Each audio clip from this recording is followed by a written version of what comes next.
Dominate. That's the verb that describes what the Georgia Bulldogs do. And there are a handful of Georgia Bulldogs that I think dominated their combine performances. And by that, I mean they did well enough to where I think they got a stock boost in terms of this NFL draft. The combine happening over the last few days for prospects. The over 10 Georgia Bulldogs were invited to the combine. A bunch of them worked out. Some of them just did interviews. People like Brock Bowers. I think Brock Bowers made the right choice in that. Obviously I won't touch too much on him because this is more about the players that did perform at the combine. But I think Bowers probably made the right choice in not working out. How much do you have to gain if you're already considered one of the 10 best prospects? You have a chance to go anywhere, I think, between 5 and 20 in the draft. Tight end position could be kind of weird in the NFL in terms of the way people see its value. So if Brock has a bad combine performance, I understand. He would just slip in the draft, and that's something that I don't think will happen with him not working out. Guys like Cedric Van Pran, I think, boost their stock. Amarius Mims, Lab McConkey definitely boosted his stock. A couple of Georgia players in the secondary, I think, boosted their stock. A couple other guys, I think, maybe got a little bit hurt by it, and I'll discuss that as well. But I do think that the Georgia Bulldogs, hey man, the mock drafts say it too, right? I'm looking at a mock draft right now that has guys like Lab McConkey in the first round. Is Lab McConkey a first-round wide receiver in the NFL? It's something that we've talked about a little bit on here, and I'll talk about it a little bit more in this video as well. Ryan Curley from Dawg Post here, talking about the NFL Combine and what the Georgia Bulldogs did at it. Our newsletter, it's down below, it's in the description, and it's great because we push out everything Georgia Bulldogs to you, football that is at least, in your inbox every single day. All you got to do is give us your email address, and we'll be sending you the headlines, right? The latest that's going on with Georgia Bulldogs and college football. Make sure you're checking that out with the link down below. And thank you to those who have signed up for the Dawg Post newsletter as we try to grow that, as we try to build our community. Appreciate you joining it. I think Lab McConkey was one of the biggest boosters. And guess who else? There's another name on here that I think really boosted his draft stock with the NFL Combine. And because he did spend 2 seasons helping the Georgia Bulldogs do a lot of great things, I will talk about him as well because he is a former Georgia player. A.D. Mitchell, the guy that caught a touchdown pass in every single college football playoff game that he played, all 5 of them, 4 with Georgia, 1 with Texas. He obviously left for Texas, played his junior year with the Longhorns, had a good year for them. Look, guys, he's what are his measurables? Is he 6'3"? I'm trying to get A.D. Mitchell's measurables out here, but we know what he is. He's clutch. He's a guy that his hands might be his best trait, and he ran a 4.35 at the NFL Combine, guys.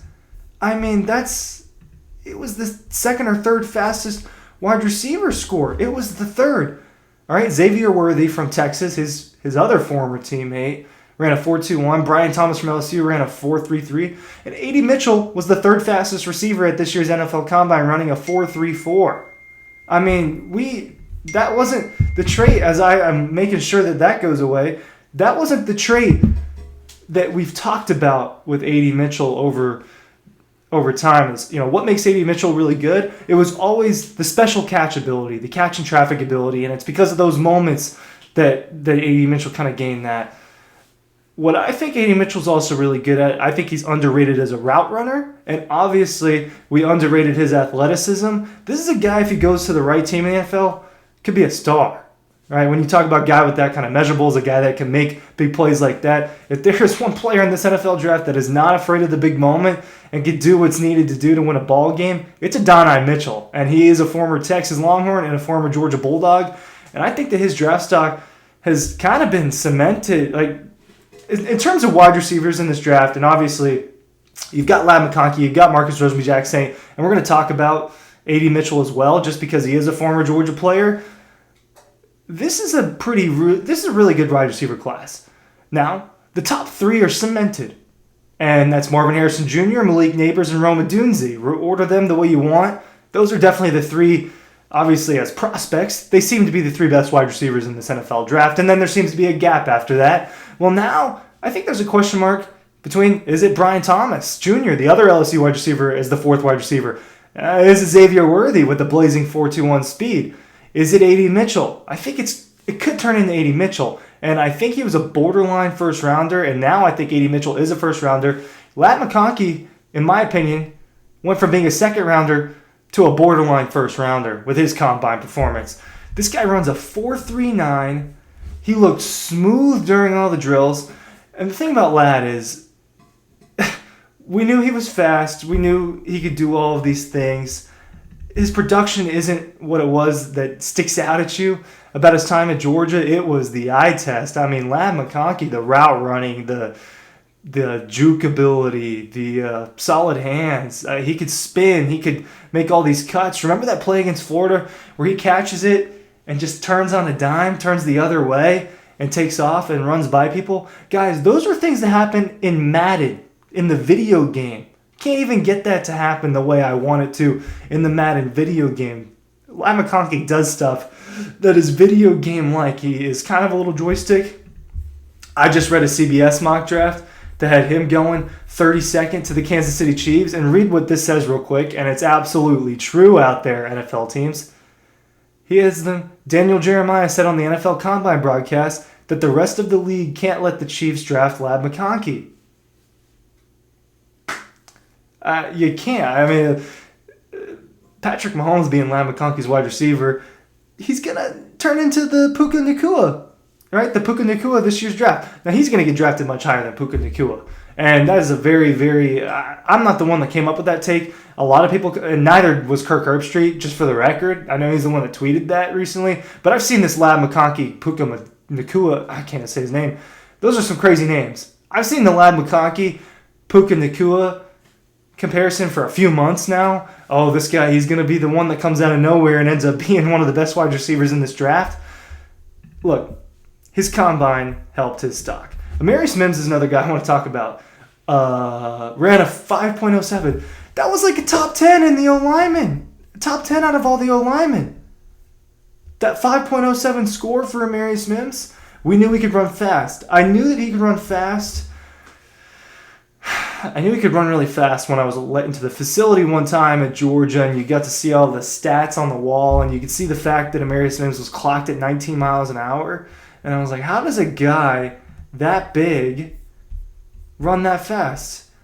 Not that many, it wasn't the top 10, about the top 15, but not that many linemen can run a 5.07 40-yard dash. Now, everything is not about the 40, but production score, athleticism score, he's ranking very high according to the NFL's next-gen stats for this draft. So Mims, I think, cemented himself as a first-rounder. This guy will probably be in the second half of the first round as one of the only tackles that gets taken. But I think that he cemented himself. Cedric Van Pran, let's talk about him. Another offensive lineman. He didn't have as impressive as a combine day, and sometimes when you're getting compared to a guy that's 6'8", 340, with 11 and a quarter inch hands, right? It's hard to, when you're going up against guys like that. But Cedric Van Pran interviewed really well. People are buzzing about what he said. And look, it's the leadership that's half the draw with Cedric. It's the consistency, it's the leadership, and obviously his production at Georgia was very, very good. But I think getting to speak to those NFL teams, as someone who's spoken one-on-one with Cedric Van Pran, his stock's just going to rise in those interviews, guys. That's a guy you want on your team. He's a guy who most scouts view him as someone that could step in and be a starting center right away. Two guys that I think helped their draft stock, and if I were one of the, sometimes we do content like this, lists, right? Lists content. This is more of something I would do as a TikTok. Players with the most to prove, players with the most to gain at the combine. These two guys would have been on my list. Javon Bullard and Tyquise Smith. Largely seen as two of the top 5 or 6 safeties in this NFL draft. Not a lot of safeties going in that first round, according to the mock drafts. I don't know if it's just one of those drafts. I think that taking a safety late in the first round, I think there's definitely value there. There's not like a generational safety in this class. But Javon Bullard and Tyquise Smith were both extremely productive for Georgia and very important for Georgia. Bullard, you know the story with him, homegrown Georgia kid.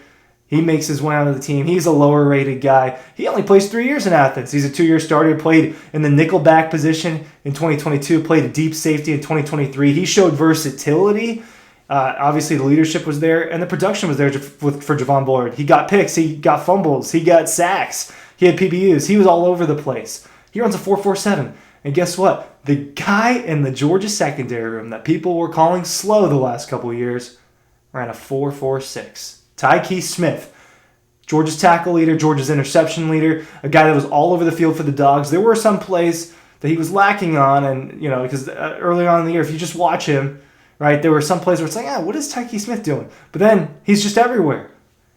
I think that his stock got boosted. You're on a 4.46, and obviously I'm talking about the 40 time a lot. Not everyone does every workout. You go down the list, and Tyke Smith's 36-inch vertical is not quite as impressive as his 40 time was, and it doesn't even look like Javon Bullard did the vertical, right? So that's why I harped on the 40 times a lot, but just running that speed, it gives people a boost in the combine, right? People love speed. Speed kills, right? That's kind of the whole phrase. And I think these Georgia guys did really well. Kendall Milton, Daijun Edwards, I just want to touch on them real quick because I felt that their combine performances were not something that really boosted them. Milton with the 4.6, his vertical and his jumps were pretty good. But that 4.6 can hurt him a little bit. If he were to run a 4.5, I think it would have changed a lot, and people are going to look at that 4.6 and think differently of what Milton did. Daijun Edwards looked pretty good in drills. He had the worst broad jump out of everybody who tested. I think that his size, being compared to all those other running backs, might hurt him a little bit because he lacks a little bit of explosion. So I don't think it was a perfect day for the Georgia running backs, but for the most part, I think the Dogs were very much helped out by the combine.